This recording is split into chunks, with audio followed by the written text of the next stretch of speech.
ప్రకాశం జిల్లా ఒంగోలులో జరిగిన ఎంపీ మాగుంట శ్రీనివాసరెడ్డి జన్మదిన వేడుకల్లో మంత్రి బాల వీరాంజనేయ స్వామి పాల్గొన్నారు.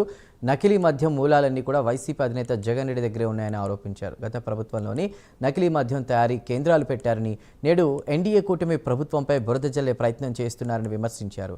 నకిలీ మద్యం విచారణ పూర్తయితే అరెస్టు చేస్తామని, ఇటీవల వైసీపీ నేతలు సిగ్గు లేకుండా మద్యంపై ధర్నాలు చేస్తున్నారని ఆరోపణలు చేశారు.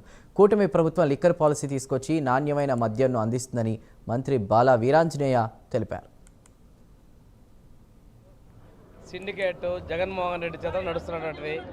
ఆ రోజుల్లో నకిలీది అదేవిధంగా కల్తీ మద్యం చేశారు. చేసిన తర్వాత దాని మూలాలు తాత్కాలికంగా ఆపి ఈరోజు ప్రభుత్వం మీద పారదర్శకంగా బురద జల్లనే ప్రయత్నం చేశారు.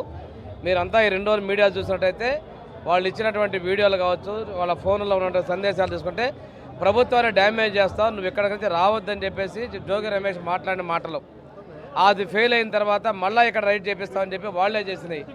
ఇంత ఫ్యాబ్రిక్ వాళ్ళు ఇంత ఇదిగా వాళ్ళు చేసి ప్రభుత్వాన్ని బురదలే ప్రయత్నం చేస్తున్నారు. ప్రభుత్వం ఇటువంటి వాటిని క్షమించదు, గట్టిగా తీసుకున్నాం. ప్రభుత్వం కూడా ఎక్కడైనా ఇలాంటి వాటి ఉండేదానికోసం కూడా లొకేషన్స్తో సహా మేమంతా కూడా మనం కరెక్ట్గా షాప్స్ని కూడా ఐడెంటిఫై చేస్తున్నాం, చర్యలు తీసుకునే విధంగా చేసుకుంటామండి. వాళ్ళు గవర్నమెంట్లో ఉన్నారా, ప్రజలు తిరస్కరించారు, మేము చాలా పారదర్శకంగా చేస్తున్నాం. ఏ నిర్ణయము ఏ విచారణ వస్తుందో ఆ విచారణ చేస్తాం. ప్రస్తుతం సిట్ చేస్తున్నాం.